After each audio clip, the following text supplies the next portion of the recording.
Hello everyone, welcome to nine star academy. देखिए, आज का वीडियो आप लोगों के लिए काफ़ी ज़्यादा इंपॉर्टेंट होने वाला है। फिर चाहे आप लोगों का जेईई मेन सेशन 2 यहाँ पर कंप्लीट हो गया हो या फिर आप लोगों का 7 और 8 अप्रैल को एग्जाम होने वाला हो। ठीक है, पहले हम लोग बात कर लेते हैं जितने भी बच्चों ने अभी तक अपना एग्जाम दे दिया है और उनका एग्जाम चाहे 2 अप्रैल को हुआ हो, 3 और 4 अप्रैल किसी भी डेट को किसी भी शिफ्ट में आपका एग्जाम हुआ है, तो उसके रिगार्डिंग हम लोग बात करने वाले हैं।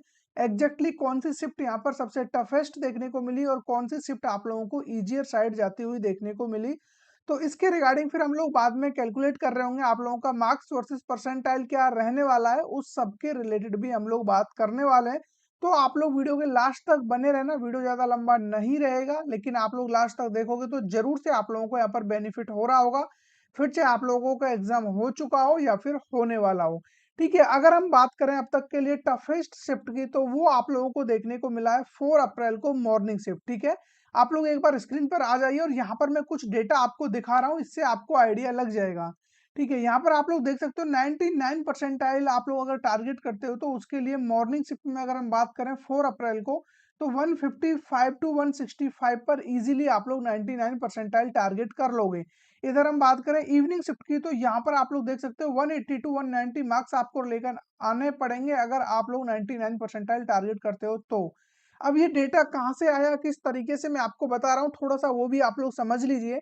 पहली बात तो यहाँ पर डिसाइड कौन करता है कि आपका टफेस्ट शिफ्ट है या इजियर शिफ्ट है, तो इसका सिंपल सा सॉल्यूशन है। आप लोगों के पास 3 सब्जेक्ट यहाँ पर होती है पीसीएम, ठीक है, फिजिक्स केमिस्ट्री मैथ, जिसमें से अगर हम बात करें फिजिक्स की, तो फिजिक्स तो ऑलमोस्ट आप लोग देख रहे होंगे इस बार जितनी भी शिफ्ट आप लोगों की हुई है, सभी में लगभग सिमिलर सा ही ट्रेंड आपको देखने को मिल रहा है। लाइक जो भी क्वेश्चन पेपर है वो डुएबल है। अगर हम फिजिक्स की बात करें पर्टिकुलर, वहां पर क्वेश्चन से लगभग सर्टेन क्वेश्चंस ऐसे हैं जो सिमिलर आप लोगों को देखने को मिल रहे हैं और उनमें उतना ही टाइम यहाँ पर लगता है। इधर हम बात करें केमिस्ट्री और मैथमेटिक्स, ये इस बार दोनों पेपर को ऊपर नीचे एकदम से बिल्कुल कर दे रहे हैं और इसमें भी सबसे ज्यादा रोल प्ले कर रहा है इस बार ये जो मैथमेटिक्स है, हमेशा की तरह करता है। अगर लेंदी आ रहा है तो फिर पेपर आपका जो भी है कट ऑफ वगैरह हाई चले जाती है, और अगर आपका थोड़ा सा यहाँ पर इजियर साइड का जा रहा है तो कट ऑफ काफी लो आ जाती है। इस बार केमिस्ट्री ने बहुत ज्यादा यहाँ पर घुमाया है। केमिस्ट्री का कुछ इस तरीके से देखने को मिला है, लाइक यहाँ पर काफी शिफ्ट में केमिस्ट्री एकदम, मतलब अगर हम बात करें यहाँ पर 4 अप्रैल को मॉर्निंग शिफ्ट की, तो यहाँ पर आपको एकदम डिफिकल्ट लेवल की तरफ जाती हुई दिखी है। और 4 अप्रैल को जो सबसे ज्यादा डिफिकल्ट बनाया है वो उसमें मेन रोल प्ले करा है मैथमेटिक्स ने। ठीक है, मैथमेटिक्स ने किस तरीके से किया है, क्योंकि बच्चों ने बताया है कि मुश्किल से 3 से 4 क्वेश्चन ही ऐसे बच्चों से निकल पा रहे हैं जिनको वो इजीली बना सकते हैं, जबकि अदर शिफ्ट की अगर हम बात करें तो मैथ ने उतना ज्यादा परेशान नहीं किया। मैथमेटिक्स में बच्चा इजीली 8 टू 10 या 12 क्वेश्चन तक आराम से बना ले रहा था, जिससे हमें आइडिया लग रहा था कि हाँ मैथमेटिक्स आपका आसान आ रहा है, तो क्वेश्चंस यहाँ पर ठीक ठाक बन जा रहे थे। उसकी वजह से जो कट ऑफ है लगभग आप लोगों का जो भी है बैलेंस होकर के चल रहा था, जो भी मार्क्स वर्सेस परसेंटाइल है। लेकिन 4 अप्रैल को आप लोग देख रहे होंगे तीनों सब्जेक्ट लाइक कोई भी इतना इजी साइड में नहीं जाता हुआ दिखा। अगर हम बात करें केमिस्ट्री की, तो वो आपको इजी टू मॉडरेट या मॉडरेट टू थोड़ा सा टफ की तरफ दिखा, और बाकी फिजिक्स फिजिक्स आपका इजी लेवल का ही था, और क्या मैथमेटिक्स तो बिल्कुल हार्ड लेवल का। ठीक है, 4 अप्रैल को अगर हम बात करें अब तक जितने भी शिफ्ट हुए हैं उनमें से सबसे टफेस्ट आपका 4 अप्रैल ही होने वाला है। अभी 2 दिन और बचे हुए हैं, उनमें 3 शिफ्ट और बाकी हैं, तो अभी पता चलेगा, हो सकता है कि उनमें से इसी टाइप का आपको एग्जाम दोबारा से देखने को मिले, और अगर पॉसिबल हुआ तो इससे भी वो लोग यहाँ पर कठिन लेकर आ सकते हैं। तो क्या इससे हमें परेशान होना है? बिल्कुल नहीं। देखिए, आप लोग जिस शिफ्ट में पर्टिकुलर शिफ्ट में बैठ रहे हो, अगर वो डिफिकल्ट है तो वो सभी बच्चों के लिए है। ठीक है, अगर वो आसान है तो सब बच्चों के लिए है। कट ऑफ आपका हाई जा रहा है तो वो पर्टिकुलर शिफ्ट में सब बच्चों का जाएगा, और लो जा रहा है तो वो भी सभी का जाएगा। तो इस चीज से कुछ खास फर्क आपको नहीं पड़ता है, और ना ही कोई आपको आने वाले एग्जाम के लिए ये बता सकता कि एग्जैक्टली आपका कट ऑफ कितना जाने वाला है। लाइक आपका जो भी ट्रेंड है वो किस तरीके से फॉलो होगा, मैथ आपका इजी आएगा या फिर आपका हार्ड आएगा, कोई कुछ भी इस बारे में नहीं बता सकता। लेकिन हाँ, इतना जरूर है, आप अपने आप को प्रिपेयर करके जाइए इस तरीके से कि चाहे आपको इजी मिले तो आप उस तरीके से डील करोगे, अगर आपको थोड़ा सा डिफिकल्टी लेवल दिख रहा है तो आप उस तरीके से ऑटोमेटिक अपने आप को वहां पर ढाल लोगे। ठीक है, ऐसा नहीं होना चाहिए कि आप लोग माइंडसेट बना करके गए हो कि मेरे शिफ्ट में तो मुझे इजी वाला आएगा और मैं वहां जा करके अब मेरे को पेपर मिला, थोड़ा-सा वहाँ पर क्वेश्चन मेरे से नहीं बन पा रहा है और अब मेरे को लग रहा है कि अब कुछ भी यहाँ पर नहीं होने वाला। यहाँ पर मैं अपना माइंडसेट बना कर के गया कि पेपर बहुत कठिन आएगा और वहाँ पर पता चल रहा है पेपर बहुत आसान है, लेकिन आपका माइंडसेट है कि पेपर कठिन है और इस तरीके से आप लोग उसको सही से भी सॉल्व करके नहीं आओगे। तो ये तो सबसे इम्पोर्टेंट है उन बच्चों के लिए जिनका एग्ज़ाम अभी तक नहीं हुआ है, बाकी जिनका एग्ज़ाम हुआ है, उनके लिए मैंने मार्क्स वर्सेस परसेंटाइल पूरा यहाँ पर ला कर के रखा हुआ है। अगर आप 98 परसेंटाइल टारगेट करते हो, मॉर्निंग शिफ्ट में 150 टू 155 पर इजीली बन जाएगा और इवनिंग शिफ्ट में 170 टू 180 मार्क्स। ठीक है, यही अगर हम बात करें, ठीक है, यही अगर हम बात करें 3 अप्रैल की, तो 3 अप्रैल में आप लोगों ने देखा होगा जो मॉर्निंग शिफ्ट है वहाँ पर थोड़ा-सा ईज़ी लेवल की तरफ देखने को मिला था। ठीक है, यहाँ पर आप थोड़ा-सा एक चीज़ का करेक्शन कर लेना, ये जो 99 परसेंटाइल का डेटा है, यहाँ पर ये नीचे दिया हुआ है, 98 परसेंटाइल का इधर है, इसका इधर है, ठीक है? एक लाइन आपको नीचे आ जाना है, इस तरीके से ये डेटा मेंशन है, थोड़ा-सा मतलब मिसप्रिंट यहाँ पर हो गया है, बट कोई नहीं, आपको समझ में आ जाएगा जिस तरीके से मैंने यहाँ पर एरो बना दिए हैं, ठीक है? तो इस तरीके से आपको देखना है, 99 परसेंटाइल टारगेट कर रहे हो तो 180 टू 190 मार्क्स पर आपका 99 परसेंटाइल यहाँ पर बन जाएगा। 3 अप्रैल को जो इवनिंग शिफ्ट है वो थोड़ा-सा डिफ़िकल्ट देखने को मिला, लगभग 5 मार्क्स का अंतर यहाँ पर देखने को मिलेगा। ठीक है, अब यहाँ पर जो डेटा मैंने प्रिपेयर किया है, लाइक ये बच्चों का जो भी फीडबैक रहा है या फिर जितने भी वीडियोज़ मैंने डाले हैं, उनके कमेंट बॉक्स में जो भी यहाँ पर आंसर्स आ रहे हैं या जो भी वो लोग रिप्लाई कर रहे हैं, उसके अकॉर्डिंग मैंने काफ़ी डेटा को यहाँ पर दोबारा से मॉडिफ़ाई किया है। हालाँकि कल मैंने जो एक वीडियो डाला था, वहाँ पर मैंने इन दोनों को स्वैप कर दिया था, तो वो एक यहाँ पर थोड़ी-सी गलती हो गई थी, तो इसके लिए मैंने दोबारा से आपके सामने ये डेटा ला कर के रखा हुआ है, ठीक है? यहाँ पर अगर हम बात करें 2 अप्रैल की, तो वो डेटा भी आप लोग यहाँ से देख सकते हो। 2 अप्रैल को 99 परसेंटाइल के लिए 185 टू 190 मार्क्स।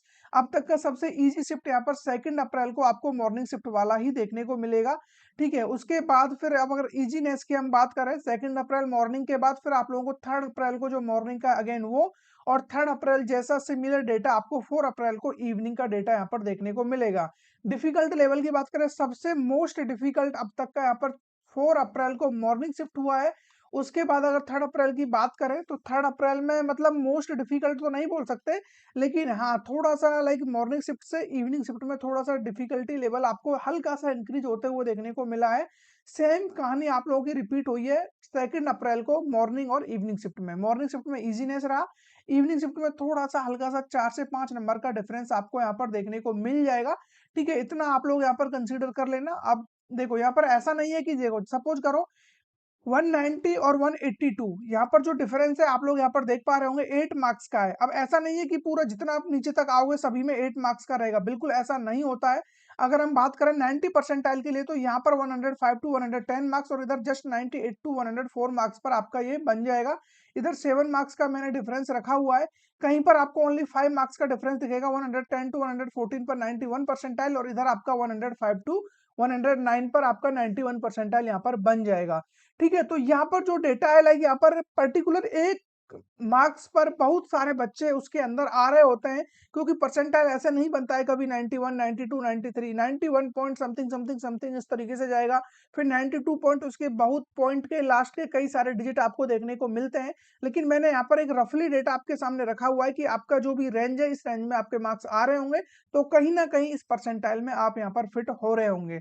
ठीक है, बाकी यही डेटा है अभी के लिए जो मैंने प्रिपेयर किया है, तो आप लोग देख सकते हो। अगेन यहाँ पर चाहो तो आप लोग स्क्रीनशॉट ले लीजिए, एक बार मैं इसको रिफ्रेश कर देता हूँ ताकि आप लोग आसानी से स्क्रीनशॉट ले सको। ये 2 अप्रैल का है मॉर्निंग एंड इवनिंग शिफ्ट का डेटा और ये है आपका 3 अप्रैल का। अगेन ये आपका 4 अप्रैल का डेटा आपके सामने है। अब तक का मोस्ट डिफिकल्ट यहाँ पर 4 अप्रैल का मॉर्निंग शिफ्ट रहा है। अब आने वाले सेशन में पता चलेगा, हो सकता है सेम इसके जैसा पैटर्न दोबारा देखने को मिले और ये भी हो सकता है कि जो ये मोस्ट डिफिकल्ट अब तक के लिए आया है यही आपका डिफिकल्ट बन के रह जाए, इससे इजी वाले भी आपको देखने को मिल सकते हैं। अभी 3 शिफ्ट और बचे हुए हैं, कम से कम 1 शिफ्ट तो और ऐसा आने वाला है जो लाइक समथिंग इसके जैसा मिलेगा या फिर आप लोगों को कहीं इसको भी क्रॉस करके निकल जाए। ठीक है, बाकी यहाँ पर जो मेन इंपॉर्टेंट रोल है वो मैथमेटिक्स ने प्ले किया है, क्योंकि मैथ में क्वेश्चन यहाँ पर बहुत मुश्किल से बच्चों से बन पा रहे थे। इसकी वजह से पेपर थोड़ा-सा आपका हार्डनेस की तरफ चला गया। बाकी में इस बार देखने को मिल रहा था मैथ आपका मतलब ईज़ी टू मॉडरेट टाइप का था, जबकि कभी ऐसा हुआ ही नहीं। आप लोगों ने जनवरी वाला अटेम्प्ट देखा, इससे प्रीवियस ईयर में आप लोगों ने जनवरी एंड अप्रैल दोनों सेशन में देखा होगा, मैथ ने हमेशा बच्चों को रुलाया है। लेकिन इस बार 4 6 शिफ्ट कंप्लीट हो गए, जिसमें से 1 शिफ्ट में ही बच्चों को मैथ ने रुलाया है, जो कि 4 अप्रैल को मॉर्निंग शिफ्ट। उसके अलावा मैथ लाइक ठीक-ठाक था, मतलब क्वेश्चन बन जा रहे हैं बच्चों से, उतना ज़्यादा परेशान नहीं थे। लेकिन 4 अप्रैल को सिर्फ वही बच्चा मैथ के क्वेश्चन बना पाया जिसको मैथमेटिक्स में सचमुच में इंटरेस्ट था और उसका मैथ बहुत ज़्यादा स्ट्रॉन्ग था। उस बच्चे को लाइक लगा है कि हाँ, पेपर उसके लिए ईज़ी था। ठीक है, बाकी तो आप लोगों को आने वाले सेशंस में मैं और बताता रहूँगा। अभी जिन बच्चों का एग्ज़ाम नहीं हुआ है, उनके लिए मेरा सबसे बड़ा और इम्पोर्टेंट सजेशन यही है, आप अपने माइंडसेट को एकदम पॉजिटिव वे में लेकर के जाना, फिर चाहे चीज़ें किसी भी डायरेक्शन में हो रही हों। चाहे आपको डिफ़िकल्ट क्वेश्चन पेपर मिले या आपको ईज़ी वाला मिले या मॉडरेट वाला मिले, उस सब से आपको कुछ फ़र्क नहीं पड़ने वाला है। आप लोगों ने जो मेहनत की हुई है, जो चीज़ें आप लोगों ने लर्न की हुई है, जो आपने प्रैक्टिस की हुई है, वही चीज़ें वहाँ पर इम्प्लीमेंट करनी है और काफ़ी अच्छी तरीके से आप क्वेश्चन पेपर को ऐसे लेना कि लाइक आपके सामने जो भी क्वेश्चन आ रहा है, बस आप उसको सही करने का ट्राई कर रहे हो। बाकी अपने माइंड से ये जो भी लेवल है डिफ़िकल्टी, ईज़ी, ये सब कुछ निकाल देना। इसके चक्कर में पड़ोगे तो कहीं न कहीं आप लोग नुकसान करके निकलोगे और बाकी बच्चे इसका बेनिफिट ले जाएँगे। तो कहीं आप लोग उनकी रेस से पीछे ना रह जाओ, इसीलिए अपने क्वेश्चन पेपर को पूरा माइंडसेट को एकदम पॉजिटिव वे में रखते हुए ही आपको सॉल्व करना होगा। ठीक है, बाकी तो आने वाले सेशंस में हम हर एक चीज़ के बारे में बात कर रहे होंगे और इसी चैनल के थ्रू आने वाले समय में काउंसलिंग में आप लोगों की बहुत सारी हेल्प यहाँ से होने वाली है। जब तक आपको कॉलेज नहीं मिल जाता है, हम लोग आपका साथ नहीं छोड़ने वाले हैं, ठीक है? लेकिन लास्ट में अगर जो भी बच्चा यहाँ तक रुका हुआ है, उससे मेरी एक रिक्वेस्ट है, मुझे भी आप लोगों से थोड़ी हेल्प चाहिए और हेल्प ये है कि इस चैनल पे आप लोग देख रहे होंगे कि इस बार काफ़ी मतलब कम रिस्पॉन्स आ रहा है, उसके पीछे रीज़न सिंपल सा ये है कि हमारे इस चैनल पर 2 कॉपीराइट स्ट्राइक लगे हुए हैं और कॉपीराइट स्ट्राइक मारा किसने है? फिज़िक्स वाला, ठीक है? अब मेरी आपसे सिर्फ़ यही रिक्वेस्ट है, अगर आप हो सके तो इस वीडियो को थोड़ा-सा आप लोग फिज़िक्स वाला टीम के पास पहुँचाइए। अगर किसी भी तरीके से उनकी पीआर टीम के पास ये वीडियो पहुँच जाए और हो सकता है तो मैं इसके लिए पर्टिकुलर एक क्लिप यहाँ पर बना दूँगा या तो शॉर्ट वीडियो या फिर एक छोटा-सा वीडियो बना कर के मैं डालने वाला हूँ, क्योंकि यहाँ पर बहुत ज़्यादा दिक्कत हो रही है, क्योंकि ना तो रीच मिल रहा है, ना यूट्यूब वीडियो को आगे प्रमोट कर रहा है। बहुत सारी प्रॉब्लम्स यहाँ पर आ रही हैं और कॉपीराइट स्ट्राइक क्यों मारा है? जस्ट मैंने 13 सेकंड का उनका एक सलीम सर का क्लिप यूज़ किया था जस्ट मीम्स के लिए और उसी की वजह से उन्होंने 2 कॉपीराइट स्ट्राइक मारे हुए हैं। उसकी वजह से चैनल ऑलमोस्ट यहाँ पर डेड कंडीशन में जा रहा है, ठीक है? ये लास्ट में मेरी आपसे गुज़ारिश थी, अगर इसके लिए आप थोड़ा-सा भी यहाँ पर मतलब एक इनिशिएटिव लेते हो मेरे लिए तो बिल्कुल आप लोगों का धन्यवाद है इसके लिए, ठीक है? बाकी तो मिलेंगे ऐसे किसी इंटरेस्टिंग टॉपिक के साथ, तब तक बने रहिए हमारे साथ।